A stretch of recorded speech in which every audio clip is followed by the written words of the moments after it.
Hello दोस्तों, कैसे हो आप सब। उम्मीद करता हूँ अच्छे होंगे, स्वस्थ होंगे और मस्त भी होंगे। चलिए दोस्तों, एक बार फिर आपका स्वागत है दिशा स्टडी पॉइंट में।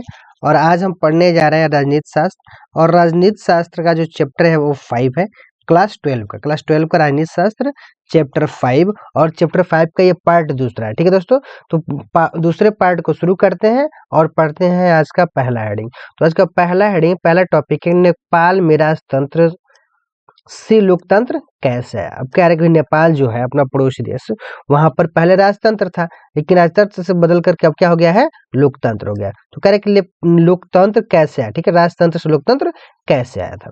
चलिए जानते हैं। नेपाल एक हिंदू राज्य है भाई, चूंकि जो नेपाल है वो हिंदू राष्ट्र है। और यहाँ कई सालों तक संवैधानिक राजतंत्र रहा। यानी नेपाल में कई सालों तक जो था वो राजतंत्र ही था। ठीक है, यहाँ की जनता तथा राजनीतिक पार्टियां लोकतांत्रिक शासन की मांग उठाई। अब जो नेपाल है, नेपाल की जो राजनीतिक पार्टियां हैं या फिर जो राजनीतिक पार्टियां हैं और जो जनता है वहां की, वो लोकतांत्रिक शासन की मांग उठाई।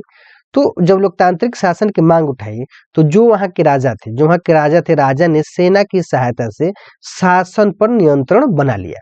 जो वहां के राजा थे उन्होंने क्या किया कि सैनिक की सहायता ली और सैनिक की सहायता से शासन पर नियंत्रण बना लिया, जिससे लोकतंत्र की राह रुक गई। जिससे क्या हो गई, लोकतंत्र की जो राह थी, जो उम्मीद थी कि लोकतंत्र हो जाएगा, लोकतांत्रिक देश हो जाएगा, उसकी राह थोड़ी देर के लिए रुक गई। ठीक है, लेकिन जनता ने लोकतंत्र के समर्थन में आंदोलन कर दिया।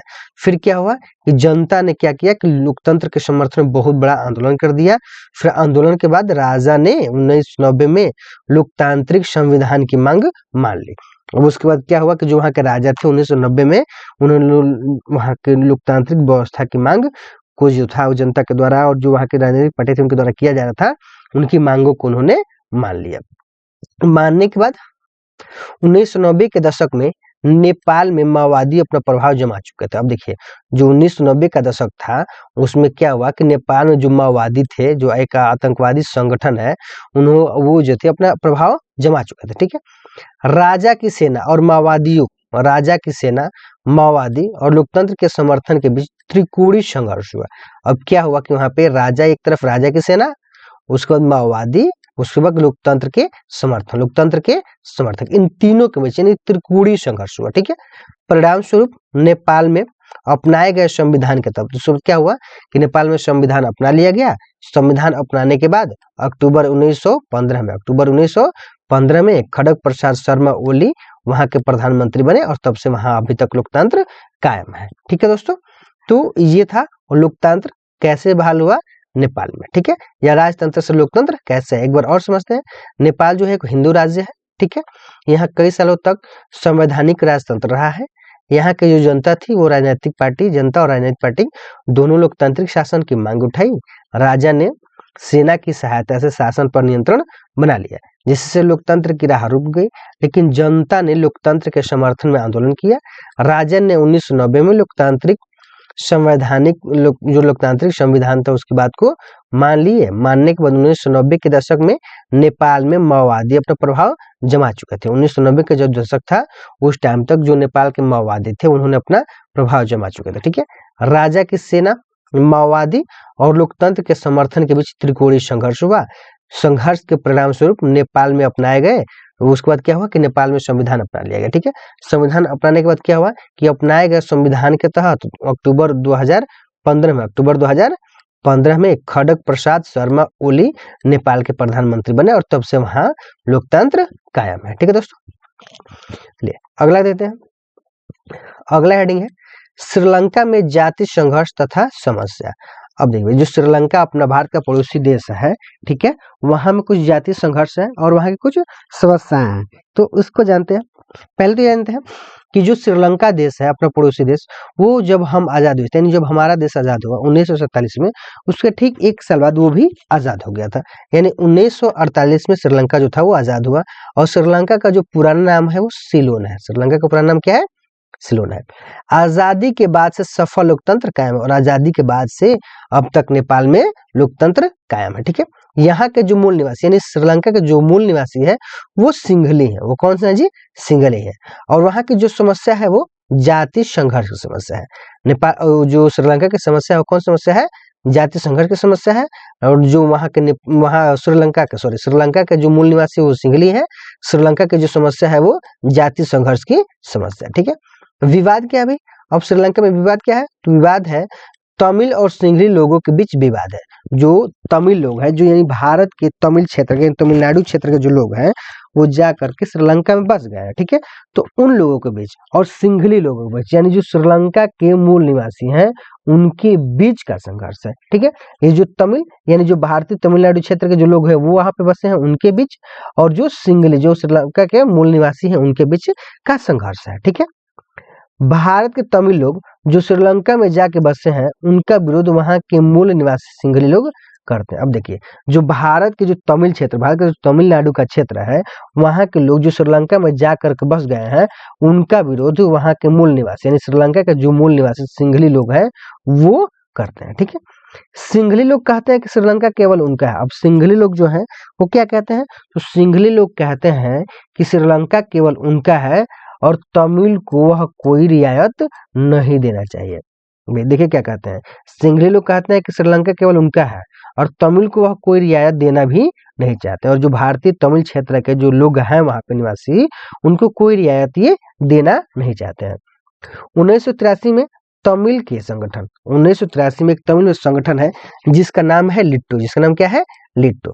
तो 1983 में तमिल के संगठन लिट्टो का संघर्ष श्रीलंका की सेना के साथ हो गया। बात समझिए। अब देखो 1983 में तमिल के जो संगठन लिट्टो है, ठीक है, 1983 से समझिए, 1983 से तमिल की जो संगठन है लिट्टो, तमिलों का जो संगठन है लिट्टो, और फिर श्रीलंका की जो सेना है इसके साथ संघर्ष चल रहा है। इसके साथ क्या चल रहा है जी? संघर्ष। 1983 से तमिल क्षेत्र के यानी जो तमिलनाडु क्षेत्र के लोग वहां जाकर के बस गए हैं, उनका एक संगठन है जिसका नाम है लिट्टो। जिसका नाम क्या है? लिट्टो। तो लिट्टो और श्रीलंका की जो सेना है इसके साथ संघर्ष चल रहा है। ठीक है, तमिल श्रीलंका में वह अलग देश की मांग कर रहे हैं। जो तमिल क्षेत्र के लोग हैं वहां पर क्या कर रहे हैं? श्रीलंका में अलग देश की मांग कर रहे हैं। भारत में तमिल जनता का भारतीय सरकार पर दबाव है कि श्रीलंका में बसे लोगों के हितों की रक्षा की जाए। अब देखिए समस्या रही, भारत में जो तमिल जनता है, तमिलनाडु क्षेत्र की जो जनता है, उन जनता का सरकार पर दबाव, जो जनता है वो सरकार पर दबाव बनाती है कि श्रीलंका में जो बसे तमिल लोग हैं उनके हितों की रक्षा की जाए। ठीक है, भारतीय सरकार ने समय समय पर श्रीलंका में सरकार से बातचीत के प्रयास करता है। ठीक है, जो भारत सरकार है वह समय समय पर क्या करता है कि श्रीलंका की जो सरकार है उससे बातचीत करने का प्रयास करता है ताकि बातचीत से समस्या का हल निकाला जा सके। ठीक है, 1987 में श्रीलंका में शांति सेना भेजी। भाई 1987 में क्या हुआ कि भारत ने क्या किया कि श्रीलंका में शांति सेना भेजी, और शांति सेना भेजी जो लिट्टो के संघर्ष में फंस गई। और वह क्या हुआ कि जो सेना गई वो लिट्टो, जो वहां के लिट्टो का संघर्ष, लिट्टो और श्रीलंकाई सेना के बीच संघर्ष चल रहा था, वो ये लिट्टो के संघर्ष में भारतीय जो सेना थी वो जाकर के फंस गई और बिना लक्ष्य हासिल किए 1989 में फिर वापस आ गई।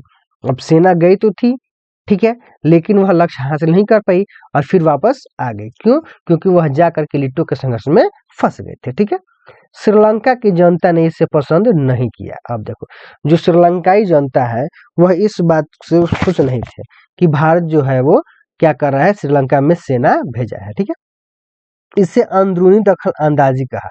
अब जो श्रीलंका की जनता है उन्होंने वो पसंद नहीं किया कि भारत हमारे यहाँ कोई सेना भेजे, और जब भारत ने सेना भेजी तो उसको कहा है कि भारत जो है वो हमारे अंदरूनी मामले में क्या कर रहा है, दखल अंदाजी कर रहा है। ठीक है, श्रीलंका में आर्थिक वृद्धि अच्छी है। अब कह रहे हैं कि श्रीलंका जो है वहाँ की जो आर्थिक वृद्धि है वो बहुत ही ज्यादा अच्छी है। जनसंख्या पर नियंत्रण करने में विकासशील देशों में प्रथम है। अब जो जनसंख्या जो बढ़ रही है, जिस हिसाब से बढ़ रही है, उस पर अगर देखा जाए तो जो जनसंख्या के नियंत्रण पर काम लोग करते हैं उसकी अगर सूची बनाई जाती है तो जो श्रीलंका है वह विकासशील देशों में गिना जाता है। विकासशील देशों में प्रथम स्थान आता है। किस क्षेत्र में? जनसंख्या नियंत्रण करने पर, जनसंख्या नियंत्रण करने की जो सूची बनाई जाए, या फिर ये कहा जाए कि जनसंख्या नियंत्रण करने में विकासशील देशों में प्रथम स्थान रखता है कौन? श्रीलंका। ठीक है दोस्तों, आगे देखते हैं। अगला हेडिंग है भारत पाकिस्तान संघर्ष, भारत और पाकिस्तान के बीच संघर्ष हमेशा चलता रहता है, तो वही संघर्ष, ठीक है। भारत पाकिस्तान संघर्ष, भारत और पाकिस्तान का जो पहला युद्ध हुआ था 1947 1948 में हो गया था, जब जिस समय देश हमारा आजाद हुआ था उसी टाइम पे कश्मीर मुद्दा को लेकर के, ठीक है। दूसरा जो युद्ध हुआ 1965 में क्यों हुआ था, तो पाकिस्तानी आक्रमण की वजह से, पाकिस्तानी जो थे वो आक्रमण कर रहे थे उसके वजह से। तीसरा जो युद्ध हुआ था 1971 में हुआ था, और 1971 वाला युद्ध क्यों हुआ था, तो बांग्लादेश संकट के कारण, जो बांग्लादेश में संकट आ गया था, जिसमें भारत ने क्या किया था कि बांग्लादेश के जो शरणार्थी थे उनको अपने यहाँ शरण दिया था, इसकी वजह से भारत और पाकिस्तान के बीच युद्ध हुआ था। तो तीसरा युद्ध 1971 में होता है बांग्लादेश संकट की वजह से। चौथा युद्ध है वो 1999 में हुआ, कारगिल संघर्ष, जिसे कारगिल का युद्ध कहा जाता है, कारगिल संघर्ष कहते हैं, ठीक है।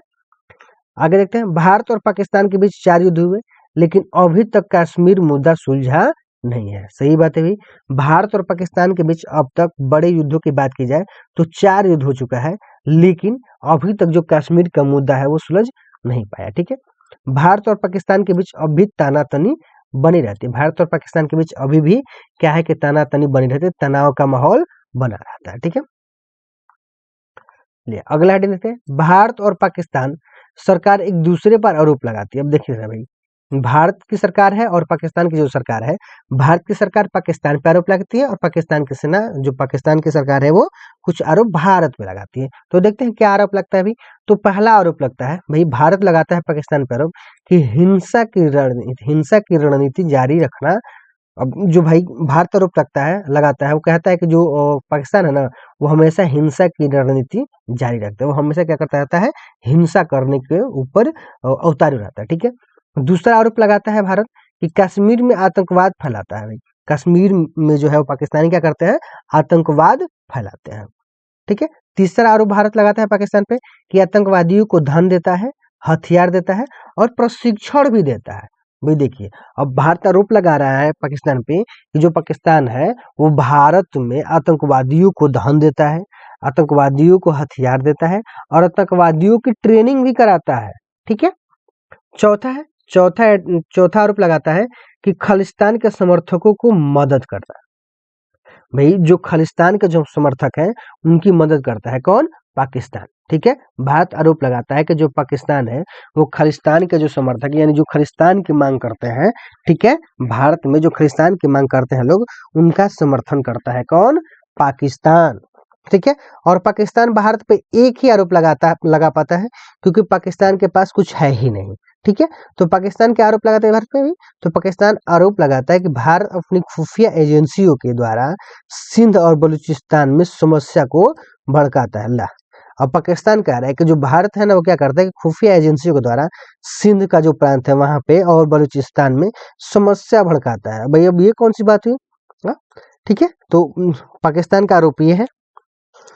चलिए आगे देखते हैं, अगला हेडिंग है 1960 में सिंधु नदी जल बंटवारा संधि हुई।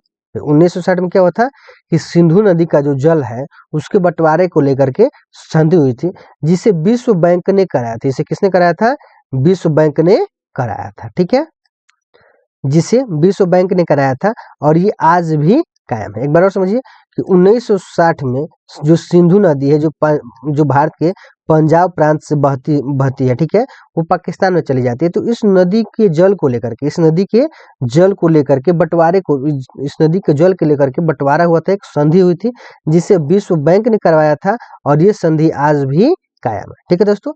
इसी के साथ आज का ये वीडियो समाप्त होता है। आई होप ये वीडियो आपको अच्छा लगा होगा। अगर वीडियो अच्छा लगा है तो वीडियो को लाइक कीजिए, शेयर कीजिए, कमेंट कीजिए। धन्यवाद।